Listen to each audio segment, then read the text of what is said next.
Hi, everyone. Welcome back to the podcast. Today, we have a very special guest with us. We have Dee from the Umbrella Rebellion podcast with us. She comes from the IBLP under Bill Gothard cult.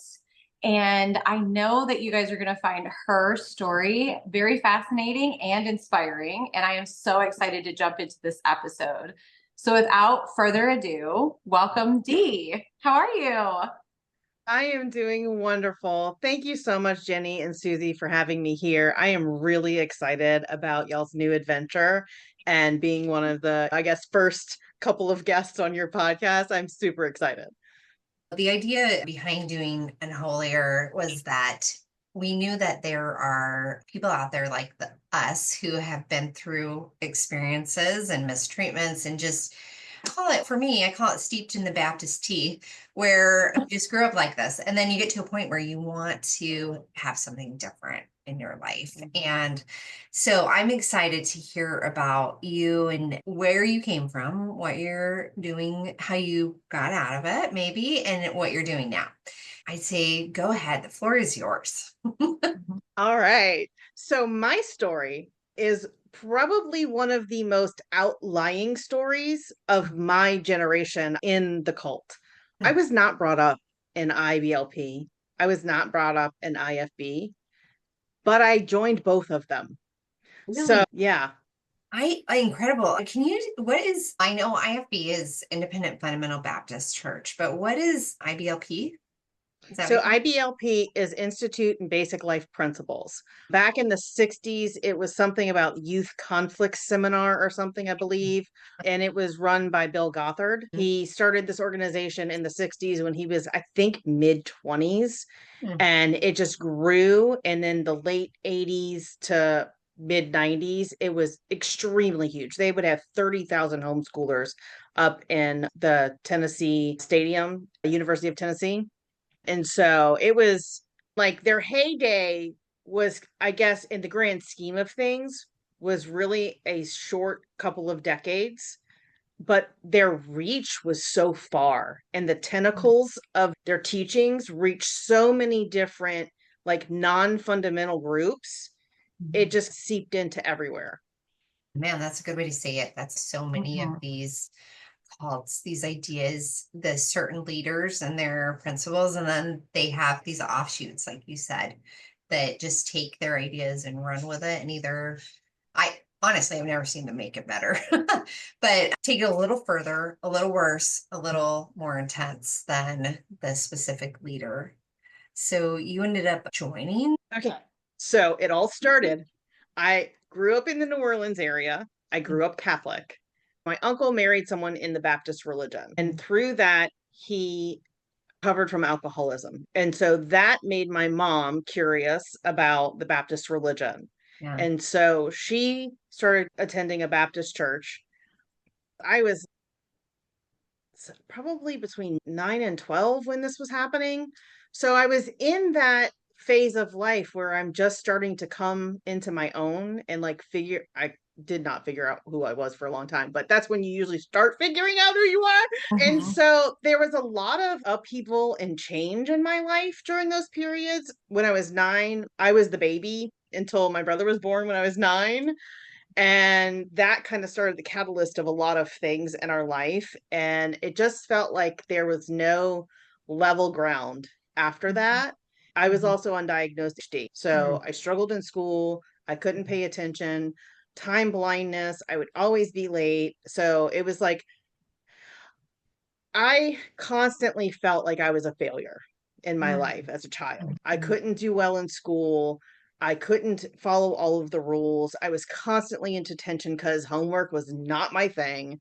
And so it was better to go to detention on Friday and spend an hour writing the definition run, which is really long, but than to do 4 other nights worth of homework. Public school or private? So I started in Catholic school, and then I went to public school, and then I wound up for high school doing homeschool. And I was bullied in grade school, and I never got along with women when I was a younger child. They were too catty for me. I was too blunt. They got their feelings hurt. And then when I would get in trouble, my ADHD and fear of failure would cause me to lie so I could maybe lessen the consequences of being confronted with not knowing how to socially integrate with these people. Like I just didn't learn those skills. And so I would get caught lying.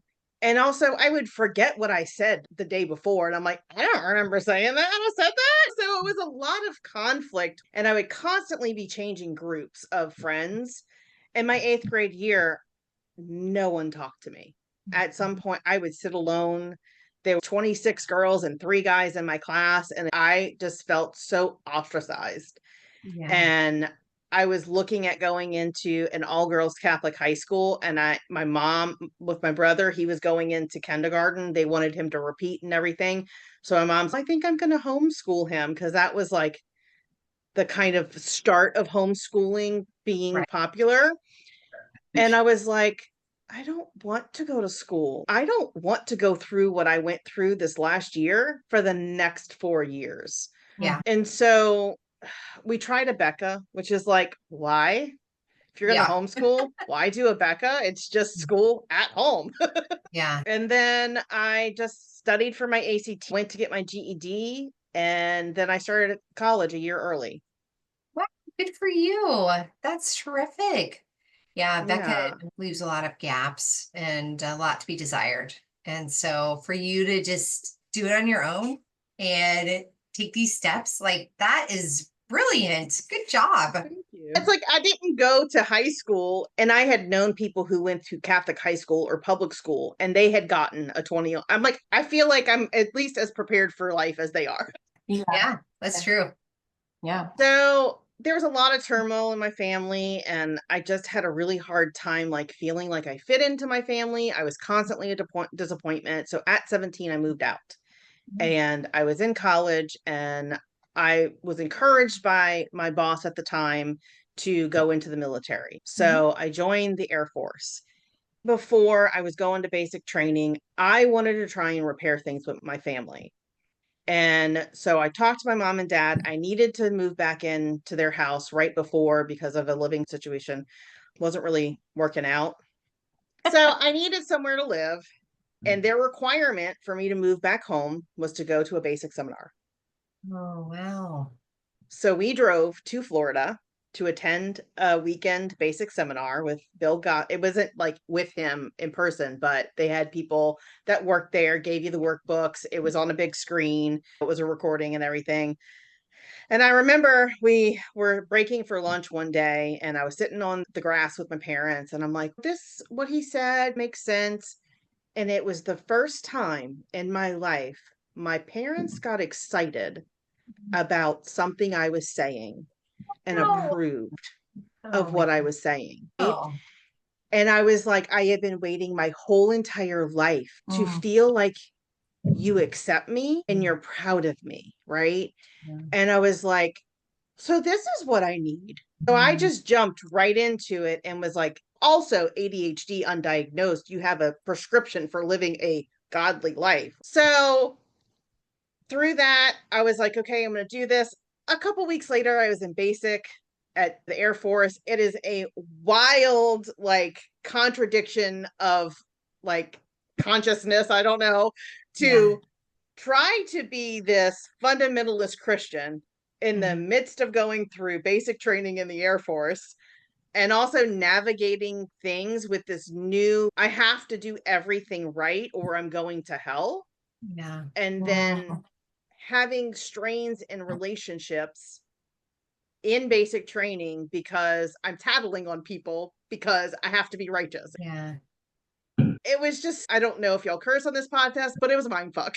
Yeah. Yeah, you're good. Yeah, no, that's a perfect way to say it. I see sometimes, like, I grew up, we were not allowed to cuss at all. Like even the word fart and things like that, very inappropriate. And so I cuss now, and it's so great. And even my kids are like, could you please try to say something other than the F word they call it? And I'm what? Fiddlesticks or Yeah. Fudge.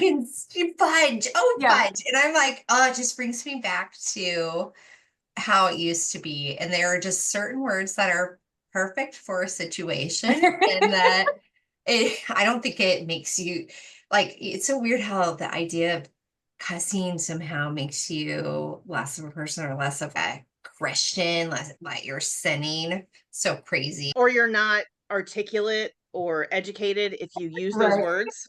Yes, I've done some research, and actually, the most intelligent people are ones that cuss.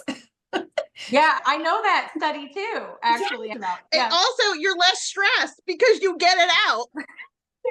And you are less in pain. I totally looked up all this stuff because I still have my mom's voice in the back of my mind. Right. Like, how dare you say crap? Or if you don't say toot, oh my God, like you Yeah. have to say toot. And I'm like, that doesn't make me more intelligent. That makes me, Did you guys ever get your mouth washed out with soap, with a bar of yes, soap? Oh yeah, yes, that was like a thing. I don't know. Did So, you yeah. ever? yeah. Yeah. I don't really recall that. I have blocked out a lot of my childhood, but it was something that was common in that. So I'm sure soap went in my mouth at some point. There is a book, and I forget what the name of it is, but it's somebody who like addresses like the changing of words. And I don't remember what the name of it was.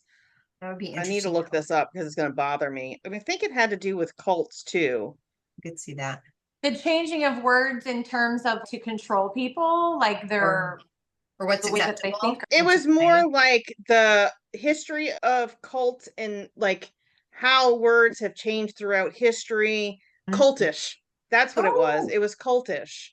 I And love she it. goes into she even addresses like gender in Mhm. different languages and cultures, and how there's only certain specific cultures that actually have gendered language. And there's Mhm. some that don't even have gender associated with their language. Mhm. So it's really interesting. I that is really interesting. enjoyed that book. Yeah. And that brings up just a fascinating point of how, like, within certain structure environments, bubbles, where certain ways of talking, that is just normal. And so I could see how here you come from this incredibly strict, and like you said, there's sort of a list. And what's been in my mind here lately is the word conformity within this religion, that you do certain things and you say certain things and you talk a certain way. And that must have been such a contrast to go into the Air Force, because they have their own language there too, then. And where cussing or certain words are really appropriate for situations. And all of a sudden you're like, oh my gosh, sin. Surrounded by nothing, heathens and Right? sinners. Yeah. I Yeah. must convert them all. And so that was another thing Yes. that I think Yeah. I talked about recently. Uh-huh. With I don't even remember where I talked about it, but I think it might have been in Dave's live when I was telling my story, was that being in the Air Force, being new to IBLP, trying to live that life, I was one of those stupid, idiotic Christians that were in your face, trying to control my environment. You can't listen to rap music. You can't listen to, because but I'm going to put my gospel music on. Look back and I'm like, oh my God, I was one of those. Well, I know. I'm still in touch with my first roommate from college, and I called her the other day and I was like, I just like to apologize for how annoying that probably was. All the time, like the Christian music. And then, yeah, every conversation's got to lead back to, would you like to ask Jesus in your heart, no matter Right, where you right. are? Oh, it's still distressing for me. Like when I go to get my hair cut, and I feel like I should ask them if they want to ask Jesus in their heart. But I'm getting my hair cut. I'm like, if they say no, and I tell them they're going to hell, what's about to happen to my hair? Yeah, so awful. Yeah, Yeah. it's such a strange like contradiction of realities, right? Yeah. So then I was in the Air Force for a couple of years. I went to South Korea, and then I get to choose where I wanted to live. I was supposed to go to Germany, and then my cousin got leukemia. My grandfather had a stroke, and I just felt like I don't want to ever be in a place where I can't get home. And so when I was in Korea, it was a lot of money to get back home for mid tour. And I was actually thankfully able to be there when my cousin passed away. And I was Hmm. able to attend his funeral. And so I was like, I don't want to be anywhere where I can't drive home.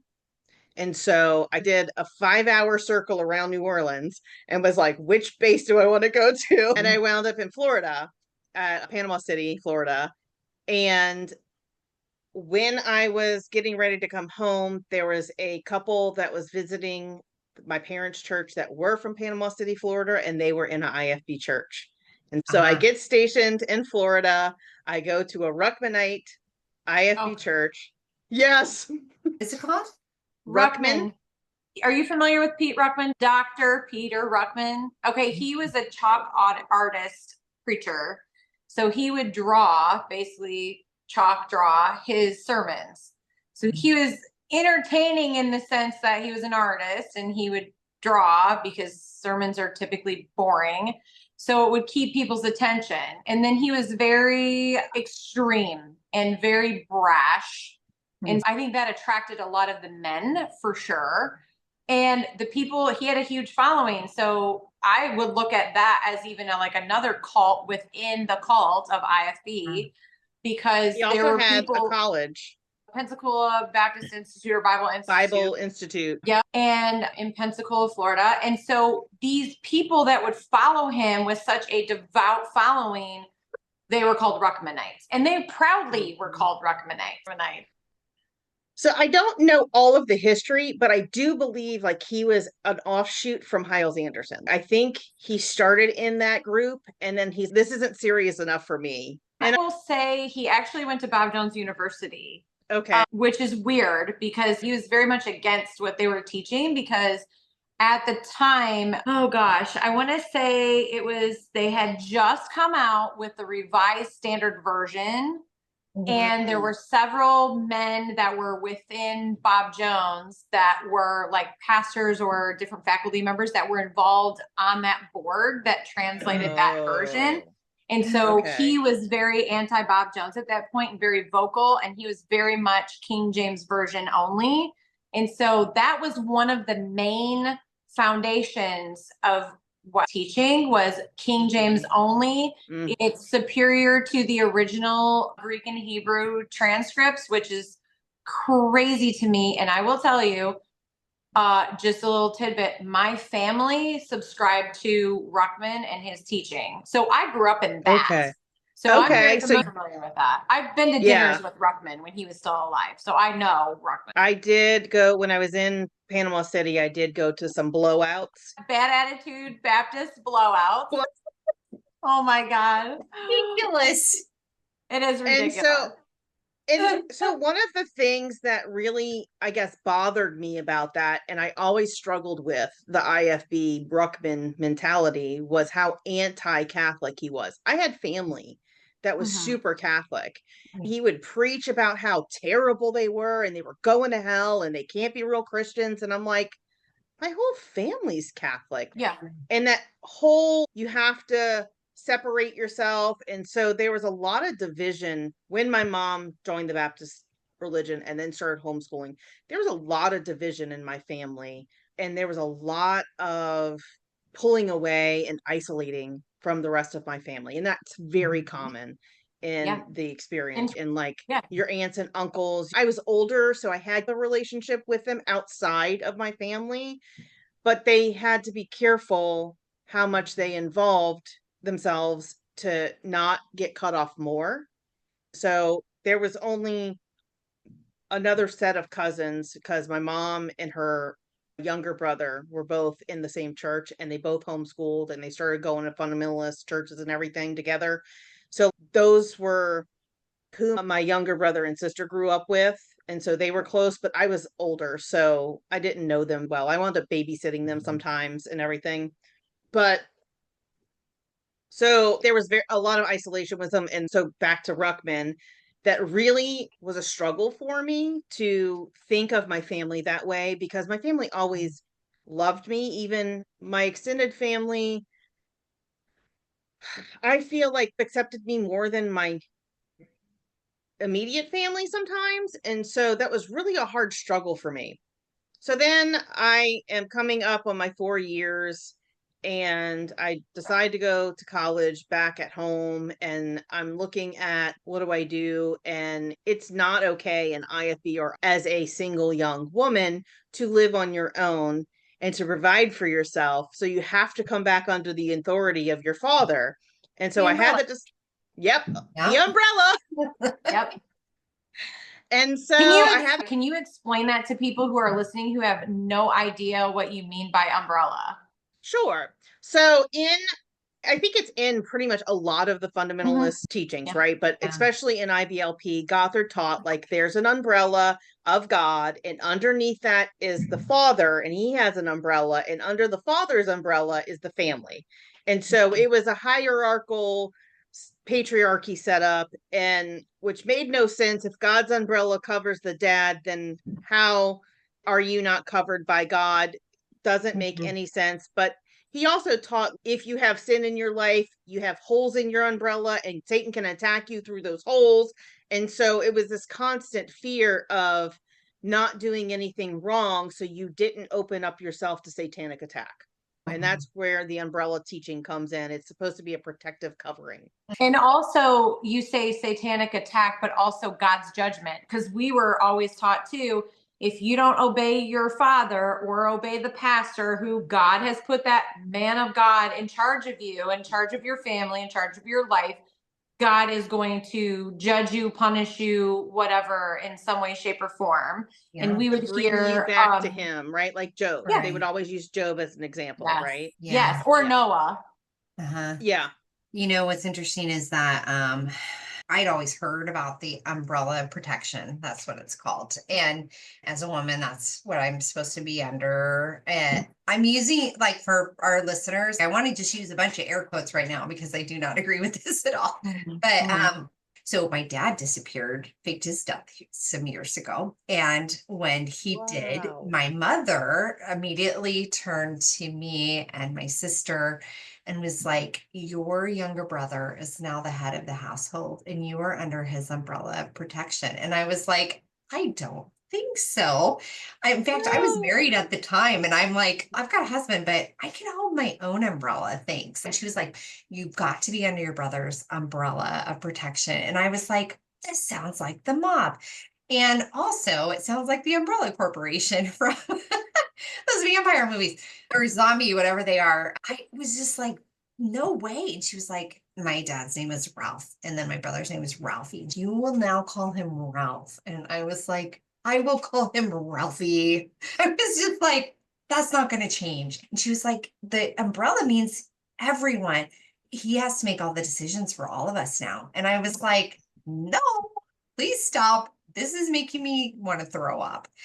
It's so crazy how like this belief just digs into a person's mind and it grains itself to the point that it's like utter nonsense and just illogical. Like my brother denied. Right, because even as a married woman, you were supposed to be underneath your brother when you already had a husband. That was even outside of the teaching, but people took it that seriously. And on my podcast, I've been going through the men's manual and I browse a few things and I'm like, we're gonna get to that one day. But there are things in there that sets up the older unmarried and even married girls to still have to be accountable to their father and for the son-in-law to be accountable to the father. And it's so contradictory of so many things that they teach, but then they sneak it in there. And so you don't question it. And if you did, they had an answer for it. And I'm not sure exactly what it was, but looking at it, being away from it for so long, it's wow, that's so contradictory from all of their teachings. Because the first family to get in touch, if it was my dad, he was the head. They say you have to be outside of your parents' authority because they are not IBLP. So it's like, as long as you're IBLP, you will always be under, no matter how many generations of the oldest man that is alive still. So it's a very bizarre teaching. And you know what's weird too is as you're saying this, I know you and I have talked about this where it's like Bill was never even married. He wasn't married. He didn't have children. And he's coming up with all of these ideas for families to have to follow. It just, to me, that just boggles my mind. It just makes him seem even that crazier. I don't know. But again, I think you even pointed out they go to, oh, Jesus was never married and Paul was never married. And it's okay. Catholic priests were never married and the Pentecostals or whatever. There's multiple religions where the men in leadership are not married, and they are the authority given by God to give you counsel, even in marriage and relationships. And I think that's where like Catholicism allowed my parents to, it was very similar in that structure. And so it didn't give them cause for alarm that this man is giving all of this advice and he's not married.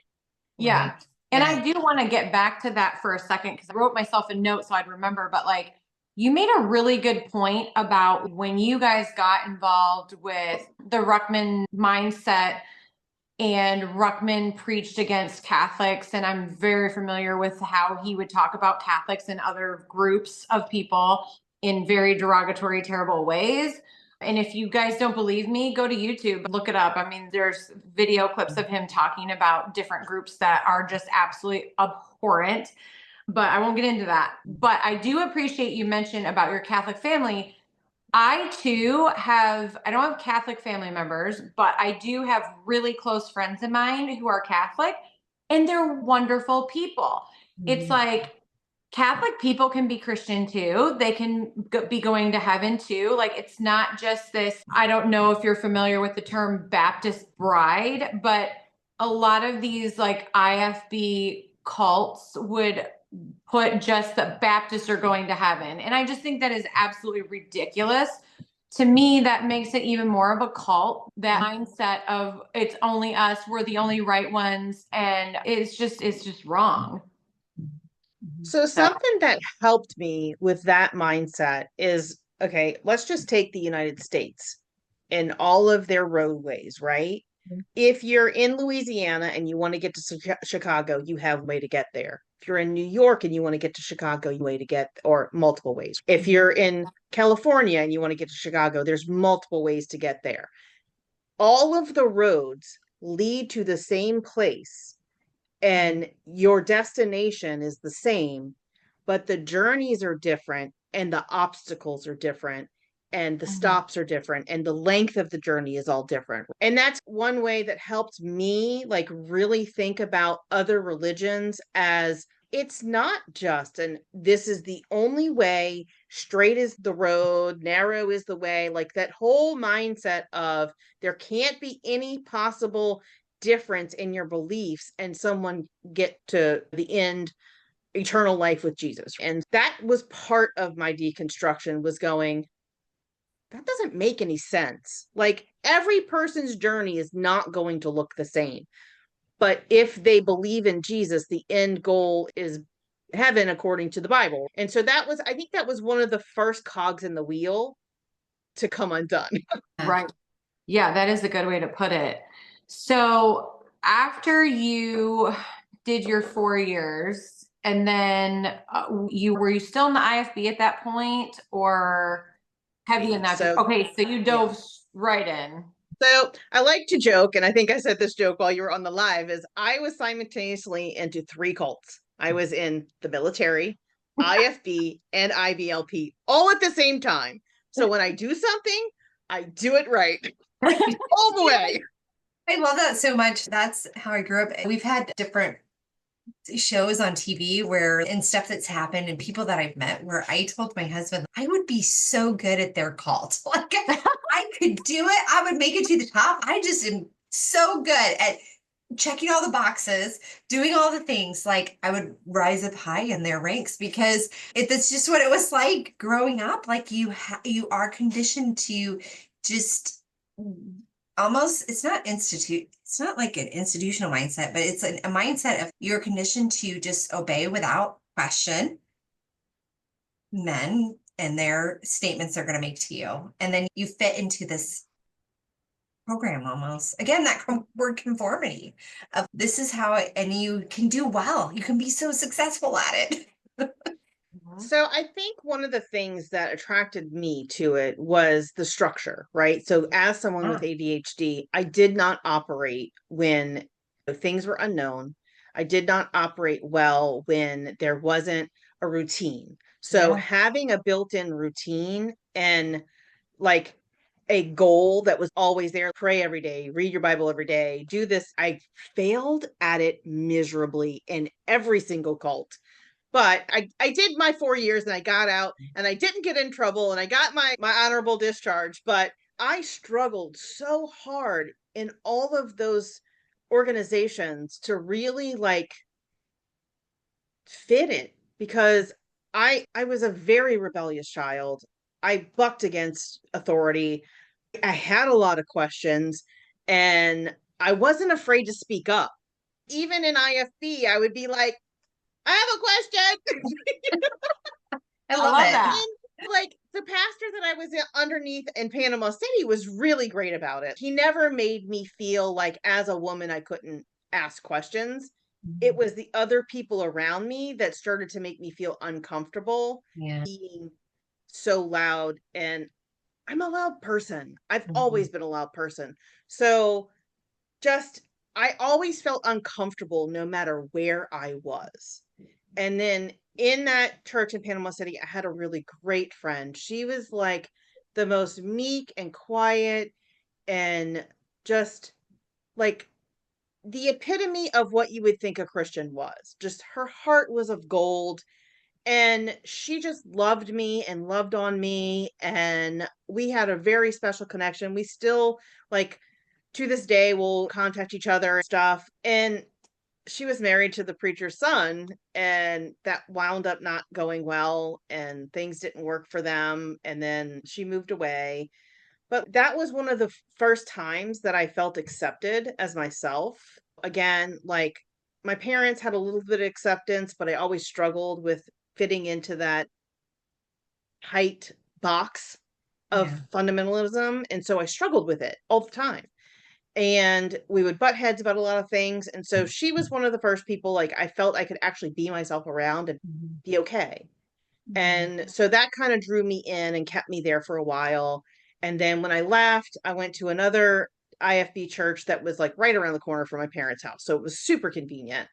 And he was a bit like he was so much like Ruckman that I was like, this has to be the right place because him and Ruckman are like this, right? And like their preaching style is very similar.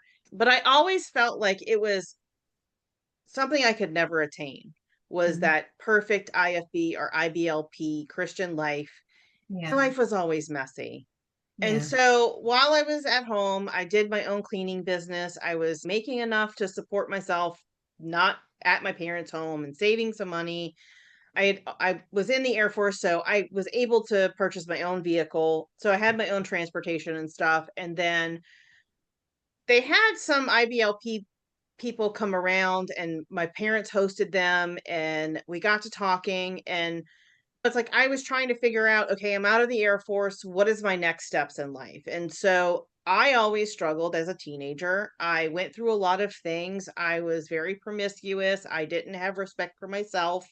And so I was a born again virgin at 20 some odd years old. Yep. Was like, I want to help. If I can help some teenage girl not go through all of the struggles and tribulations that Mhm. I did, that's what I want to do. So I wanted to counsel young women. I wanted to work in like a girls' home or something to try and Mhm. help girls that are struggling.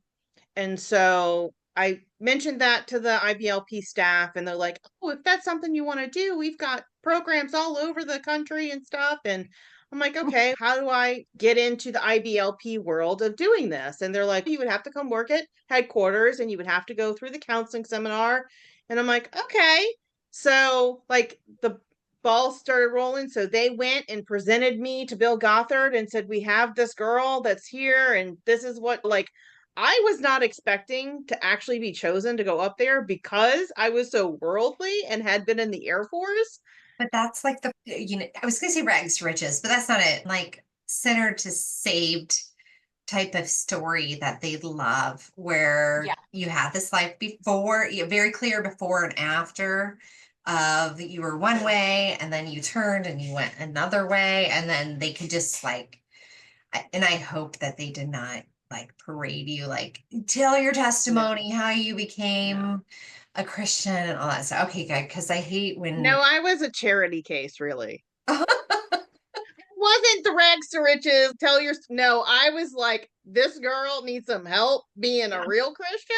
So we're going to bring her up here and we're going to make her a real Christian. So it was funny because like I was telling my co-host Marcy, because she had been raised in IBLP and she was in headquarters for a couple of years.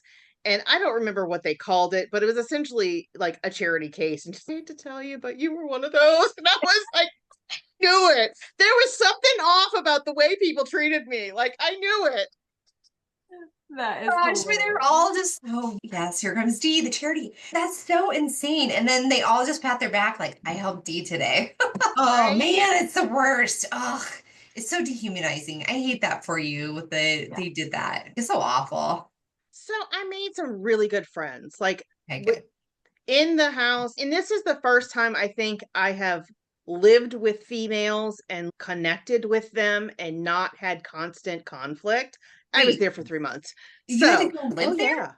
I mean, it was up in Chicago. So the staff would live on campus. And so they had different houses that they had the staff in. So I was in Brook Manor. So if anybody is familiar with headquarters, I was in Brook Manor. It is directly across the driveway from Bill Gothard's office in the kitchen. Wow. And I also worked in the kitchen. That's the first place that they put me, was the kitchen. But I have some back issues from back in basic or not tech school. When I was in tech school in the Air Force, I hurt my back. And so I've always had back problems. And so it got to the point where I was just having a hard time just keeping up in the kitchen.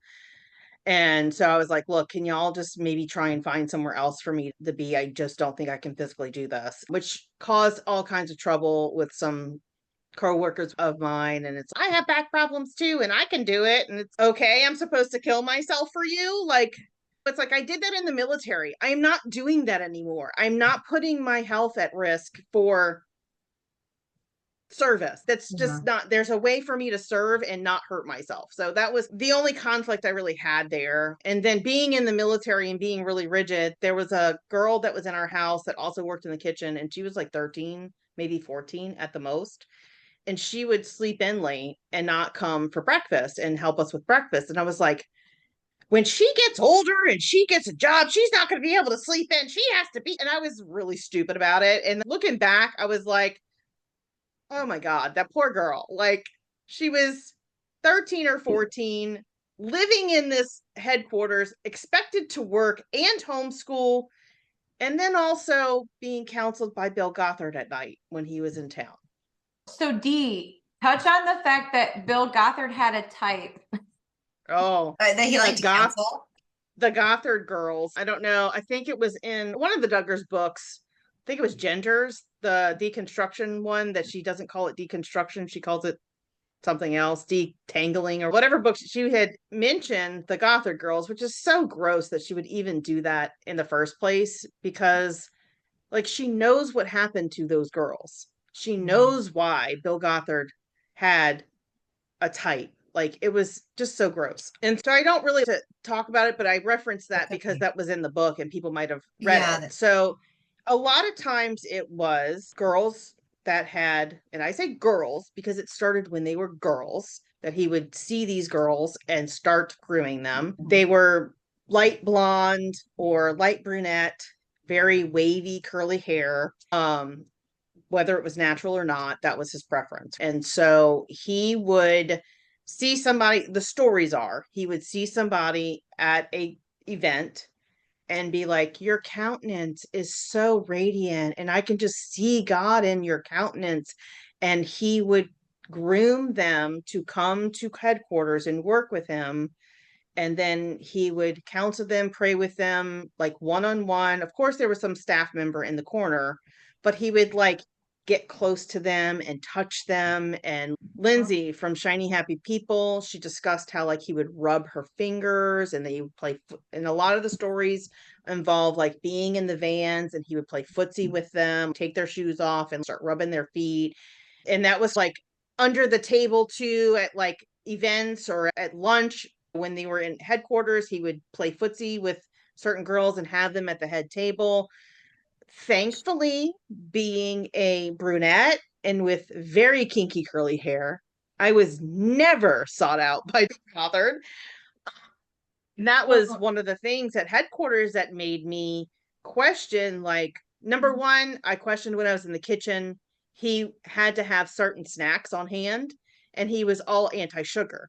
And I think one of them was, if I remember correctly, it's ice cream sandwiches. So he always had to have ice cream sandwiches in the freezer, and he would get his ice cream sandwiches and they would bring it up to his office and everything. And I was like, that's weird. That doesn't align with his dietary restrictions for all of his followers. Okay, weird thing. Maybe he's a man. He can do what he wants. He has needs, whatever, blah, blah, blah. I excuse that out of my brain.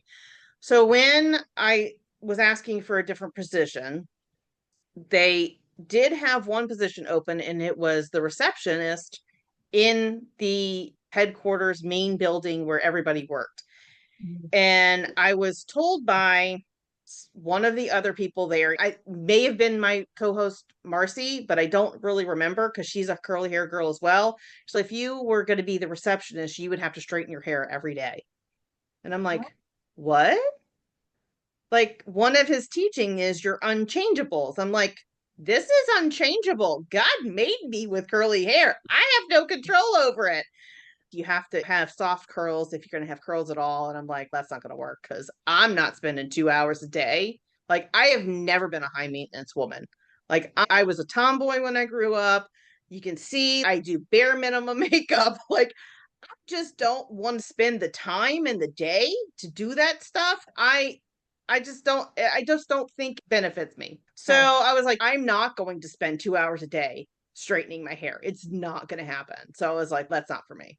The other thing is, that was probably the third thing, right? The ice cream sandwiches were the second thing. The first thing was the first time I ever met this man in person.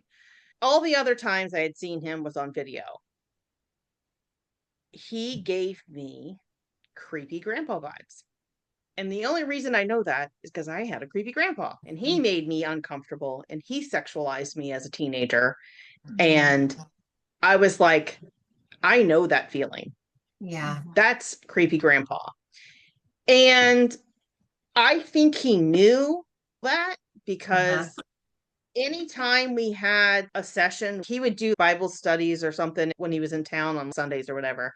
And I would interact with him, and he was very standoffish with me. Yeah. He knew it. And I think he knew that I had a history, and I knew what sex was as well. Yeah. That's how abusers groom people, and they can tell.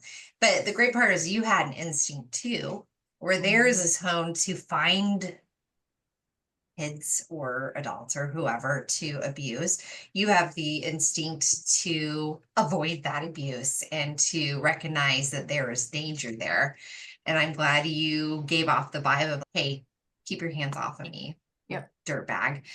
So, and I would say I was not self-aware enough to know why at that point. I just remember feeling like he was a creepy grandpa because I had one, and I need to keep my distance, but I also wanted his approval. So I tried to do things in these sessions to get his approval. And so it was a weird thing, but then it was like, I was only there for 3 months. So there was just so many things. And then as I was deconstructing and as things were coming out about Bill Gothard, I'm like, that is why I felt that way.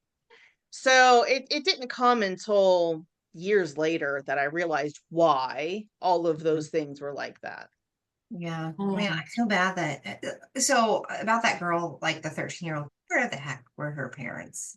They sent some of their children there because they had too many children from what I understand of the story, they were struggling financially to provide for all of their children. And you know what's crazy? You mentioned that, and they promote that in IBLP. They talk, it's called Quiverful. Quiverful. Yeah. Can you explain that for a second to people who are listening who are like, what the heck does that mean? Yeah, so Quiverful is based off of the verse that I don't even remember what it says, but it's basically Be saying fruitful that be fruitful and multiply. The man who has his quiver full, Yeah, and a quiver is a receptacle for your arrows. And so children were supposed to be arrows for the Lord. And so the more quivers that you had, a quiver full. So the quivers were the arrow, I might not be explaining this right, but No, like, I love this. What I love is I just had this image of, I think the greatest game show would be what Bible verses have been used against people for generations. Multiply. And so Yeah, like, it would be a but great game show. what's messed up, maybe my brain, because when I hear quiverful, I think of a man's balls and how much sperm he has. I'm sorry if David, if you want to take that out, it's fine. But I go there. I'm like, wait, quiverful, that sounds perverted. I'm sorry, it does. it does. Yeah. No, it does. And then it's like, it's your children are the arrows for God. And so you're Yeah. raising up an army for God. And it's all this Christian nationalism stuff, right? Like it's all intertwined and intermingled. And like having so many children will help with getting the Christian agenda move forward in our society, because all of the people who are humanistic are only having 2.3 kids. But And if we I have will 18, say, yeah, but I will say that other cultures also subscribe to that. The Middle Eastern culture, the Indian culture, a lot of them do subscribe to that. They have a lot of children and they want to take over in their culture, which it's not just the IBF or IBLP or the IFB or whatever, it's other cultures. And actually, the Catholics promoted that for a really long time too. Even looking at certain families that are prominent in the United States who were Catholic families, well known families that had tons of children. And it's that mindset of replenishing the earth, being fruitful and multiplying and taking over a certain sect of society. Thing more of your own religion. Yeah. That type of thing. It's not exclusive to IBLP or IFB, but it is one of those things. And it tends to be stereotypical, right? Just like when I think of missionary families, I think of it, they have at least 9 children and they're usually all dressed the same in the same clothing that their mom sews for them. Yeah. And they usually all play an instrument and can sing. Yeah. Yeah. And with my family being Catholic, my mom is one of 6. And it was very, in her generation, baby boomer generation, the Catholics were very against birth control. And you just had however many God would give you. And that was why I think my parents accepted that, because it was familiar. Well, while you were at headquarters, let me ask, did you get a lot of pressure to get married and start popping out babies then too? Because really, Because they forbid you from intermingling. oh my gosh, no way. Now, not to say that I didn't go up there trying to find a husband, Yeah. because I wanted to get out of my parents' house, Yeah. but I was not the type for that demographic. Yeah, there is a type when it comes to the perception that you've got to pick a certain person. Again, it goes back to, I think, a little bit of that grooming, like a submissive wife, 31 woman. If you do not fit into that mold, and I struggled with that for years. I could not be a Proverbs 31 woman. And finally I heard someone say, what about the rest of Proverbs? Why can't I just be that type of woman? And I was like, oh, thank you. Finally, someone who has a better idea than just Proverbs 31. And I think they skew that, because if you look at her, she was out there working. Oh, yeah. She was doing real estate transactions. She was a businesswoman. She totally twists that and interpret it as, and they just put in context that it was because her husband allowed her. I don't recall a husband going, okay, you can go purchase land. Yeah. Like, her husband was happy and she was working her ass off. She was a boss babe. Yeah. I love it. And she might have been the breadwinner in that home. God forbid. Maybe she was the breadwinner. Who knows? Yeah, that's true. How many centuries were women out there in the field working with their husbands to maintain their land and raising babies? Like, they tried to skew it to this 1950s mentality, but women have always been workers. Yeah, absolutely. And even some women were leaders in the Bible, and God used women constantly in the Bible to do things men wouldn't do. Yeah. But they don't like to talk about that, though. They don't like to talk about Deborah. They don't like to talk about And they do, Yeah. they skew it and say it's because a man wouldn't stand up and be a man, then God had to use a woman. Like, it's because a man failed that a woman was successful. And it's no, baby, that's not what it is. A two-handed slap to the woman who's working, the man who's letting her Yeah. in the face. God. So, anyways, you were there 3 months, and then you. So a lot of this is new to me. Like, I peripherally know about Bill Gothard, but in a lot of his ideas, like you said, seeped into the ground, and his tentacles are everywhere in these ideas, and it's how I grew up. When the Duggars came out, the 19 Kids and Counting, I was at that point where I was like, I do not want to watch any of this. It grosses me out. This is how I used to live. I cannot look or watch this show because it's everybody there. The stuff that I went through, I'm like, bad stuff is happening in that family. And I don't know much about what was your plan, or not your plan, but their plan for you afterwards of your 3 months. How would you go out and counsel girls? This is where the story goes. I love this part. Good.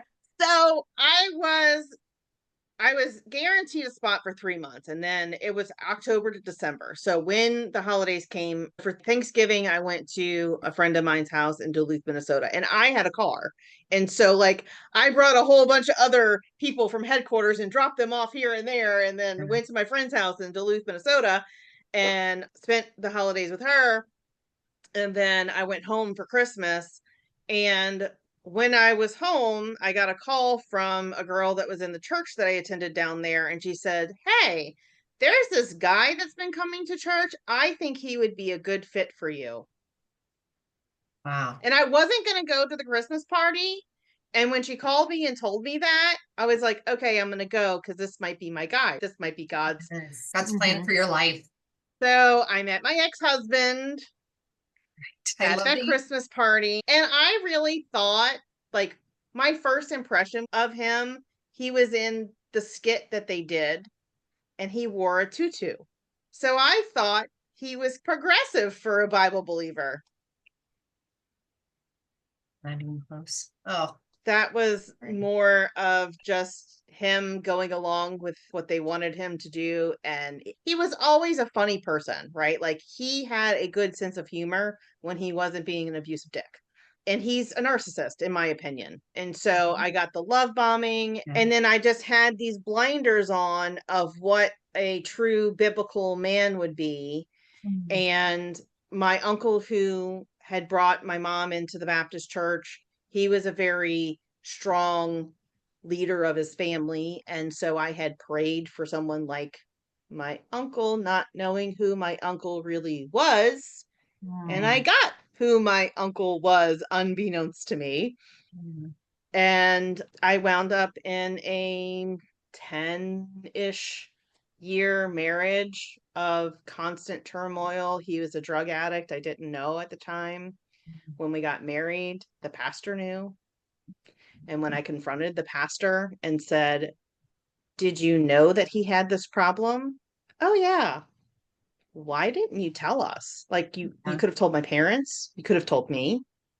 And I thought he just needed a good woman.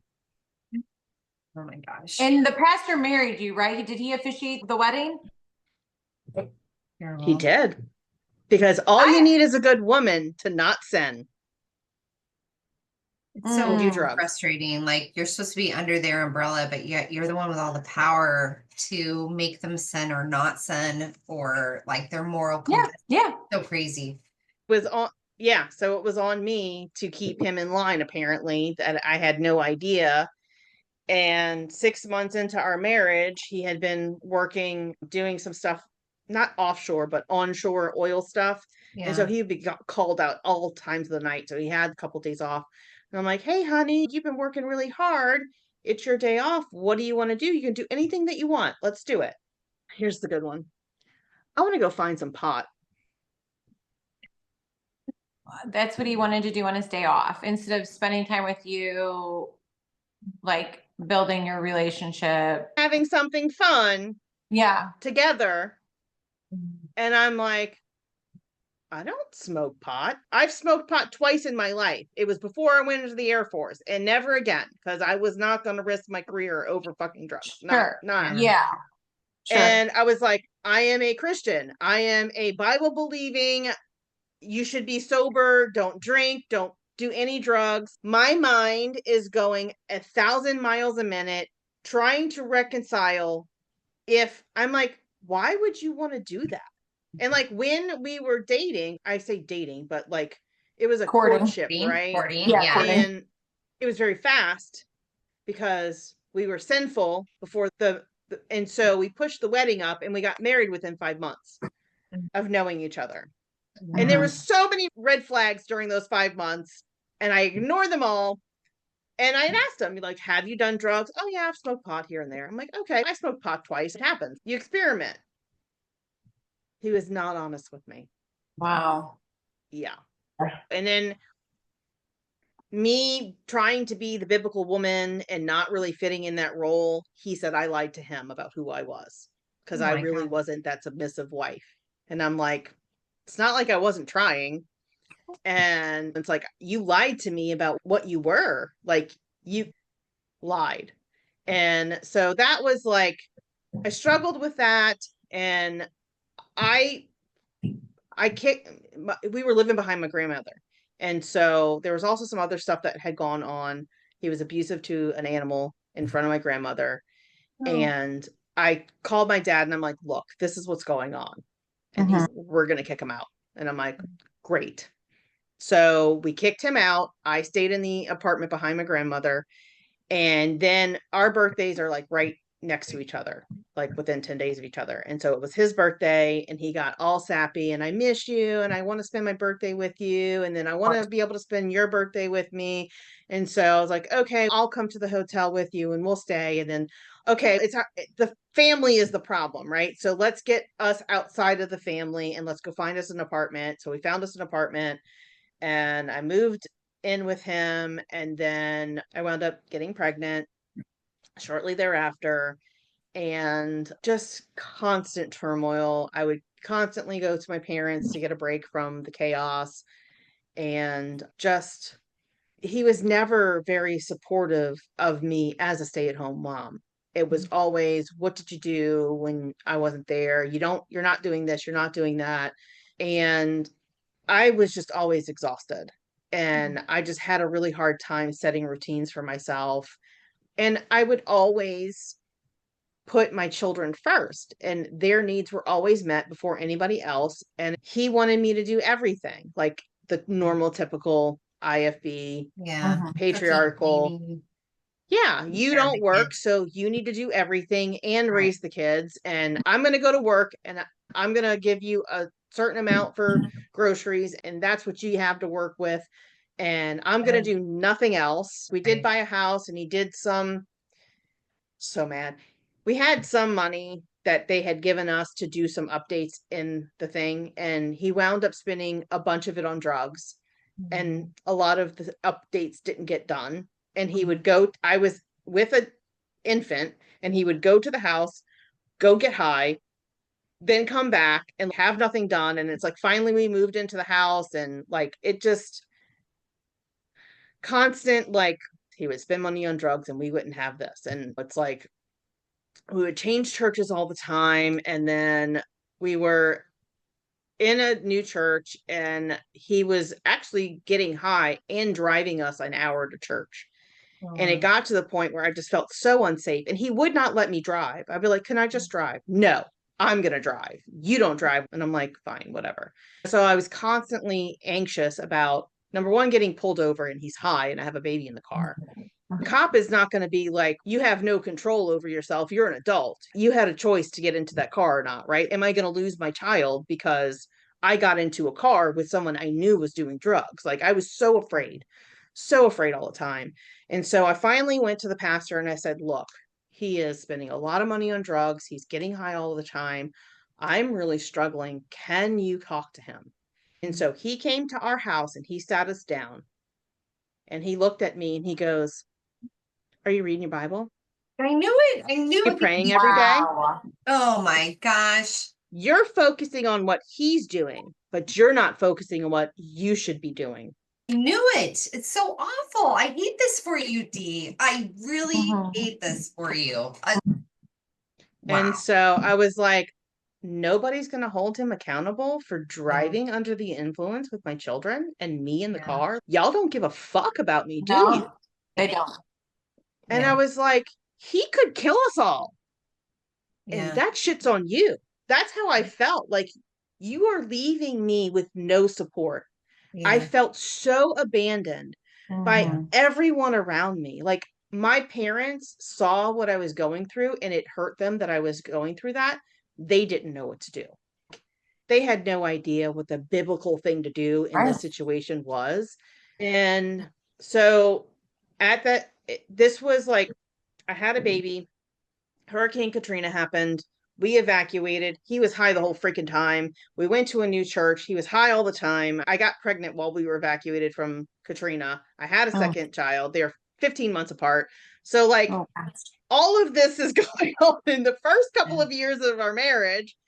And I just felt so alone and Yeah. so like, I know this is wrong.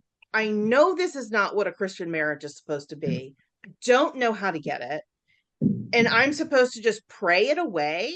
And I'm supposed to read the Bible it away. And like, I read To Train Up a Child. Maybe if my children are well behaved, he will step up in his role. Power of a Praying Wife.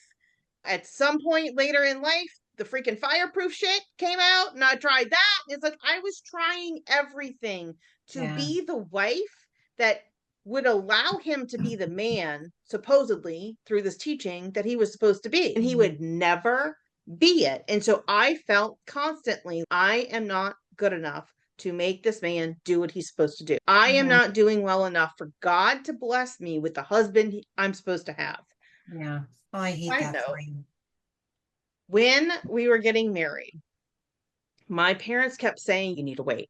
And I was under the impression that if this was not meant to be, my parents would say, no, I do not think that you should marry this person. And I would have been like, okay, I think I would have done that. Maybe I wouldn't have. I didn't listen to my parents ever before, but I was really wanting to do the courtship thing right. So if Yeah. they would have come to me and say, I really don't think that this guy is a good fit for you. I think he's going to hurt you. I don't know if I would have, I think I would have listened, but we're at the back of the church, me and my father. I'm in my dress. I've spent hours getting ready. Everyone is there. I know how much money he just paid for everything. And he goes, are you sure? Wow. Your dad asked you that? What is I your wish my dad would have asked me that. Oh, wow. But it was an arranged marriage. So, yeah. Wow. Yeah. So at the back of the church with all of that pressure right in front of me. Yeah. And I hesitated and I was like, no. And then I'm gonna say no and be a runaway bride and we Right. spent all Yeah. this What are you money. supposed to do? Yeah. It's the embarrassment and the like, how do you Right. help out of this And then situation? he had been engaged before and he told me if I left him, he was gonna kill himself. So I had that on me Oh too. my gosh. Yeah. So we were at my house. Why didn't you ask this when we were in your home getting ready? And I could have avoided all of that. Yeah. Maybe I would have I don't know. We won't know ever. It's like, why would you ask me the moment before we're going to go through those doors and down the aisle? That's such a terrible time to ask somebody that question. Yeah. But there was enough things that I had actually had doubts about marrying him. Right. And I don't know if I would have decided not to. I'm glad I didn't. I have 3 wonderful, beautiful children because of it. But there was so much pain in my life because Yeah. that question was asked at the wrong time and my parents didn't say no. Yeah.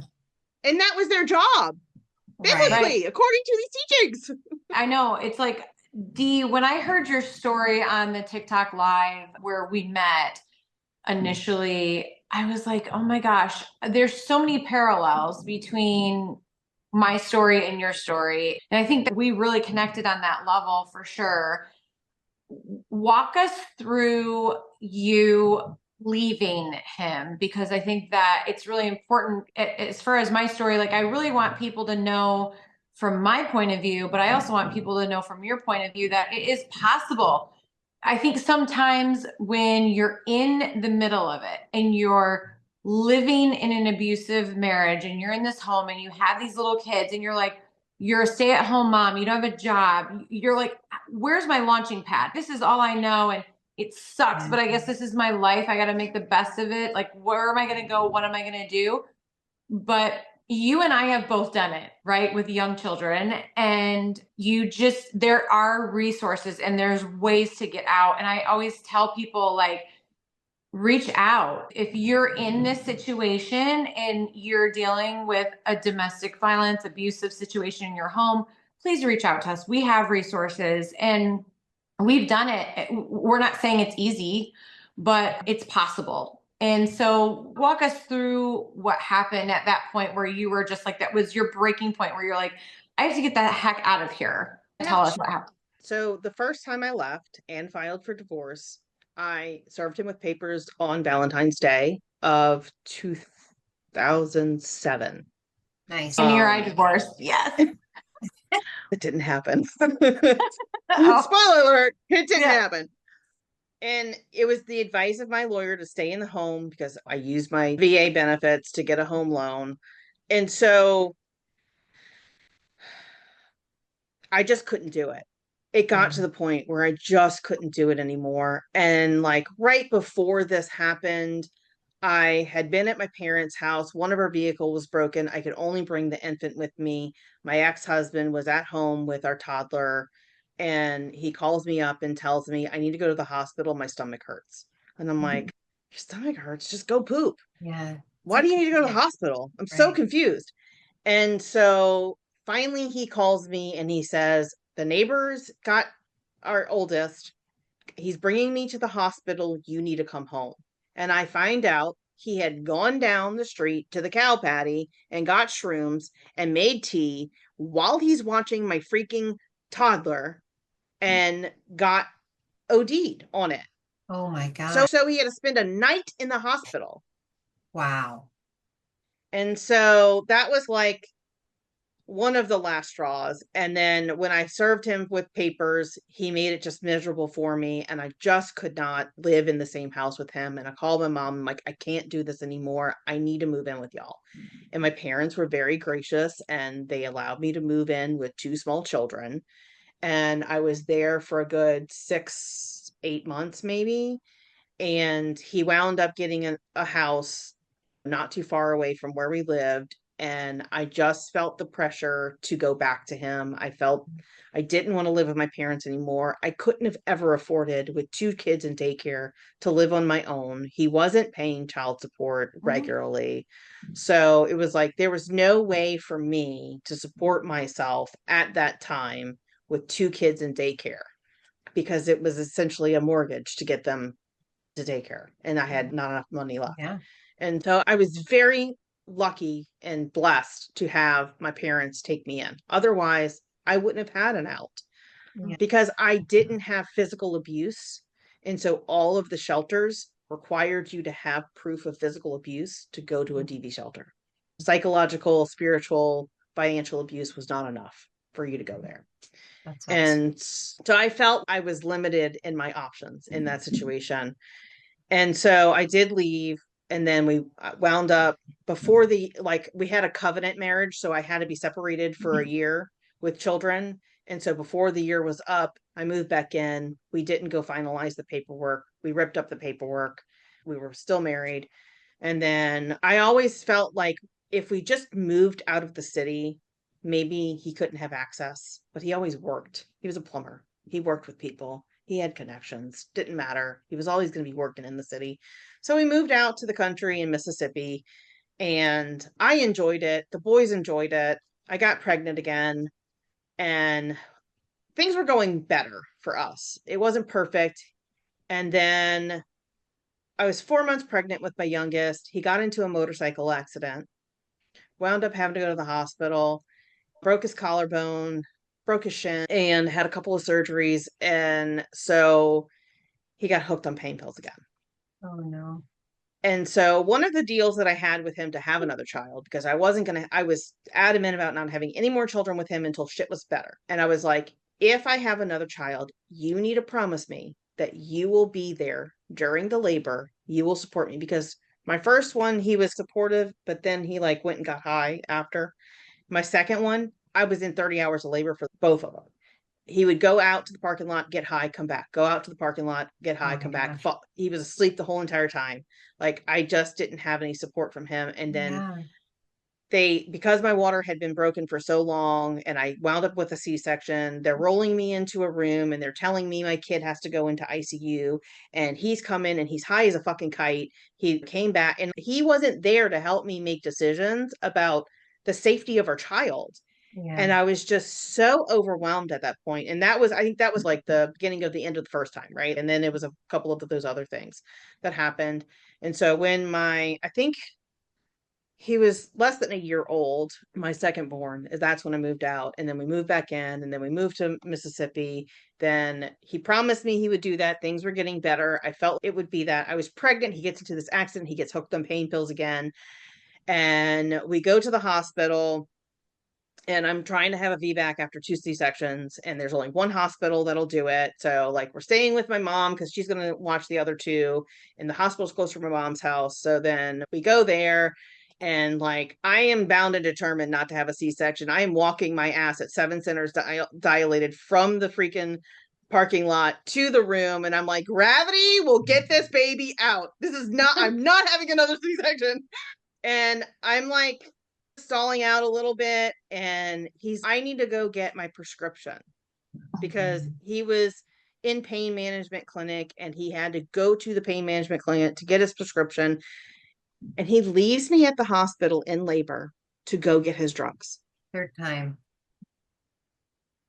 Was And then he like, I there was, for the delivery? Because when you're 7 centimeters, you could go from 7 to 10 like real quick. yeah, I was stalled out for a while. Okay. And then they gave me some pain medication when he got back, and then things progressed and he was there. And then after the baby was born, he had swallowed some meconium. He went into the ICU. Like, all of my kids wind up in the ICU. And I think a lot of it was due to just the stress of the situation of dealing with my ex, and my body could not relax. And so a lot of things just went wrong. He was in there for just a short while just to make sure that he was all good. And then the next day, he goes to visit his parents and help them with something. I don't know. I think their air conditioner broke or whatever. And he comes back and he is high as a kite. And he is holding my infant child high as a kite. And I am freaking out. And all I want to do is call security and tell them, get this man out of my room. I don't know what to do, but I can't leave. But I've already been discharged.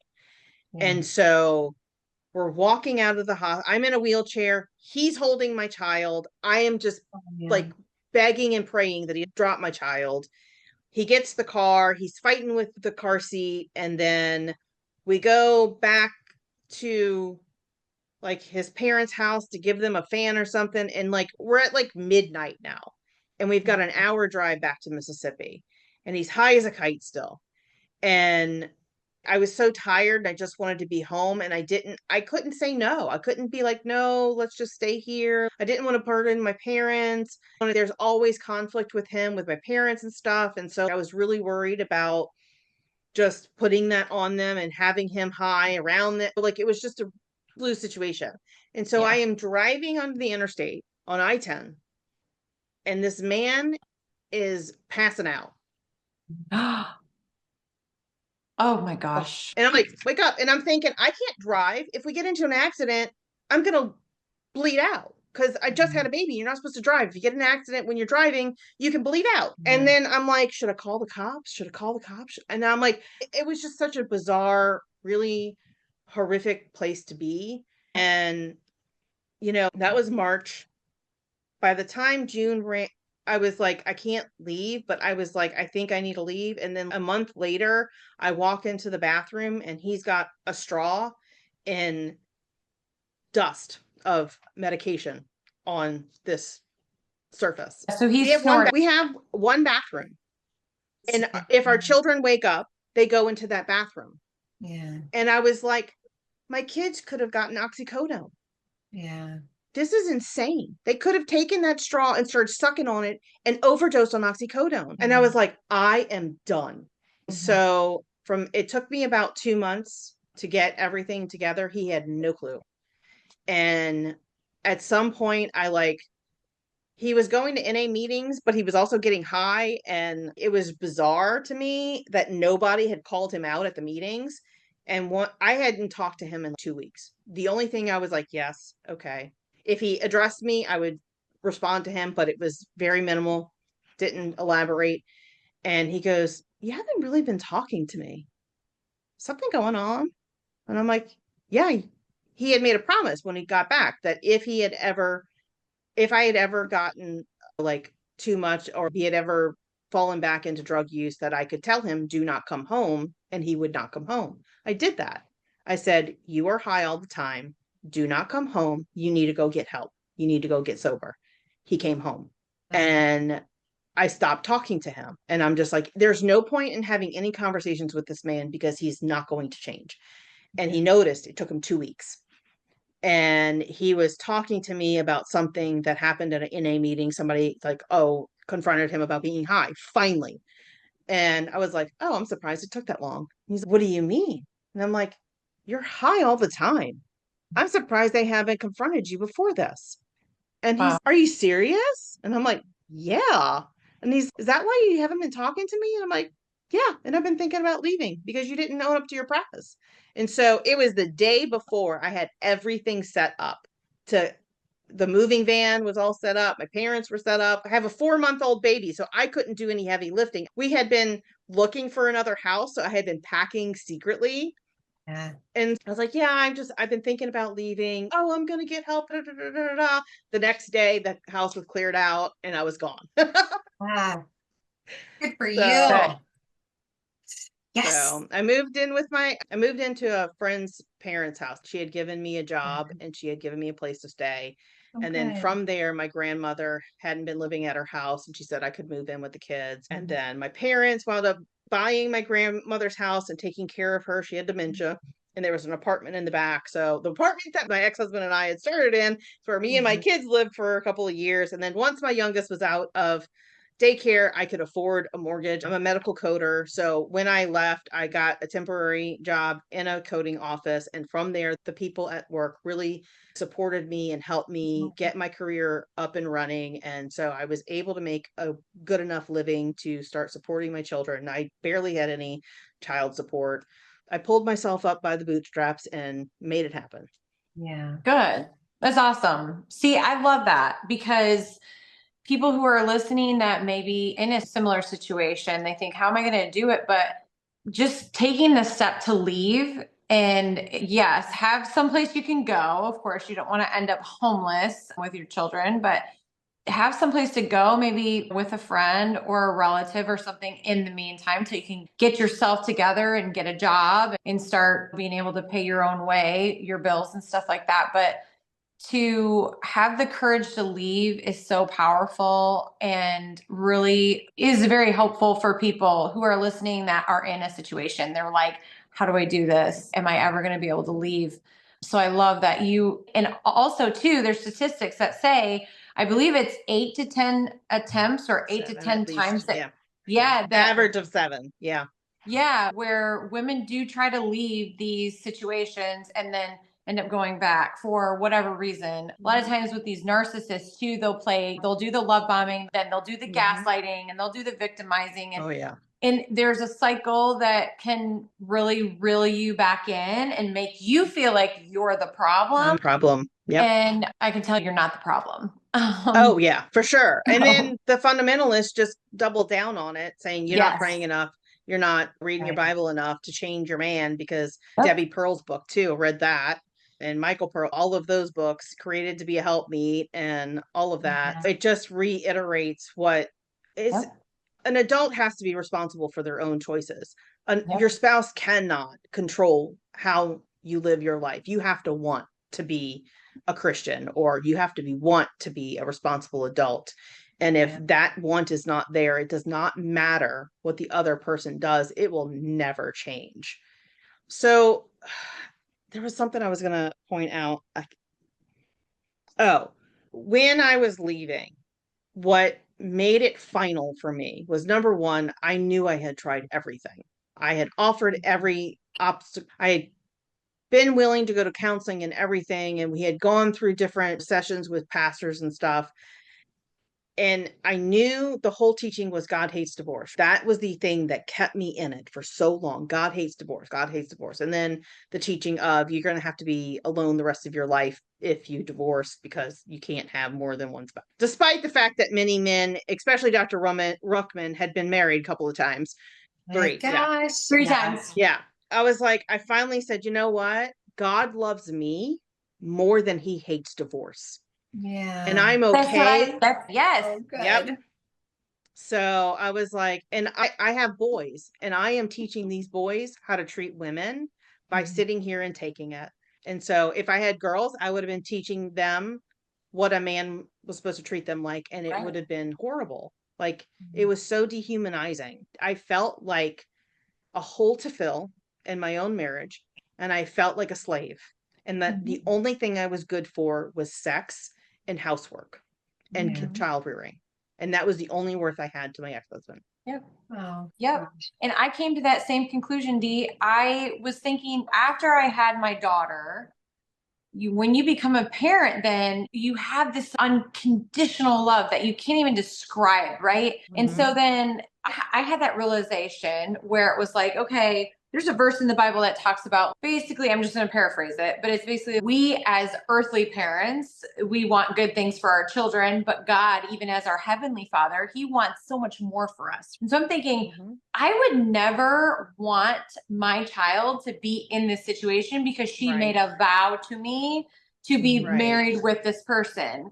And so if I feel like that towards my daughter and would not want her to live in a miserable situation like I'm in, God doesn't want that for me either. And that was the same conclusion I came to. It's okay, he loves me more than he hates divorce. So what am I doing with this? Yeah. And it's interesting that you said that. I don't want my daughter to think this is how a man should be treating a woman. If she gets into a relationship someday, I don't want that. Yeah. Same kind of mindset I had as well. Yeah. That's interesting. So when you got out, and then did you, at that point, did you leave the IFB or were you still? I was going to a church that my parents were attending. It was different than the preacher that was screaming in that Ruckman style. He was more low key than that. And he actually went to court with me and supported me through the divorce. And I was shocked at that. Yeah. But I would say that's where the support ended. Because when I was a single mom working, I had a child with autism, a child with ADHD. I was constantly going to school and dealing with meltdowns and situations, and they were emotionally and physically abused as children. I would say that I was a cause of some of that because I was trying to parent the Christian way, and I was also trying to parent to save them from his horse parenting. They had a lot of damage and it came out in school. And so I was constantly going to school and having to make up hours. And so I would sit out in my car while they were in church and I would be working and promises and promises. Oh, we're going to do this for your kids and we're going to do that for your kids. And the only thing I got was, we're praying for you in a text. Yeah. And then my dad's Pastor Jamie said that he tried to help you. I'm like, by texting me, he's praying for me. Like I needed physical help. I needed somebody to come help me watch my kids or cook meals for me so I could work. And it was all on my parents. And I guess they figured my parents are there, so they're going to be helping me. They weren't helping me. They were still raising their teenage daughter because I had a sister that's 20 years younger than me. So they were still in raising kid mode. That was like that. And the whole thing with Recovering Grace coming out about 2015 is when I started stepping away. And by 2016, I was not going to church. I was still letting my kids go to church if they wanted to. I wasn't going to prevent them from going off their own journey. And so eventually we all stopped going to church and stuff like that. And then I met my husband and we have a blended family of 6 boys. Let me tell you, Dee, I was talking to Jenny one day. I think it would be fun to eventually do like little shorts on TikTok of what was the last time you stepped foot in a church or what was the last thing that made you decide I'm never going back. And if you want to share something like that, eventually we will try to take it and put it together for shorts of that. Because I think those situations are so profound. And it's almost similar to what you've done with your ex-husband, where you have this moment where you're like, I will no longer continue this relationship because it is so unhealthy and Yeah. unsafe and just Yeah. detrimental to my health, my family, and everything.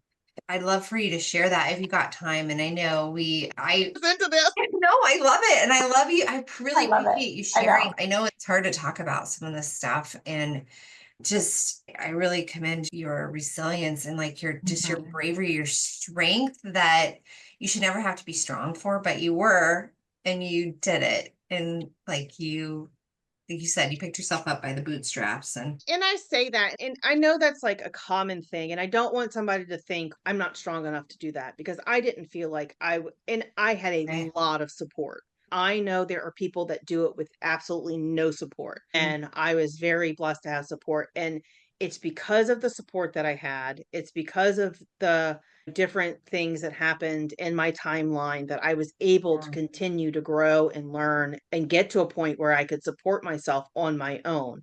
So I didn't do it by myself. And you Yeah. need a community to be able to get through some of this self. So the first step is getting a plan. If you're going to leave, you have to have a plan. You cannot leave if you don't have a plan.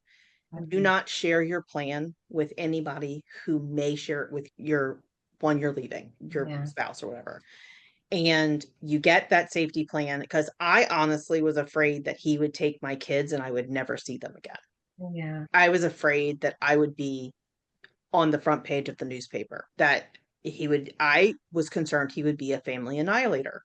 And if you ever have those concerns, the safety plan is number one. Getting all of your stuff put together, getting your finances separated from him, doing as much as you can in secret. And it feels icky and it feels wrong. But if that is the only way that you can protect you and your babies, you've got to do it. And then execute that plan fast and furiously, set your boundaries, know what you're willing to put up with.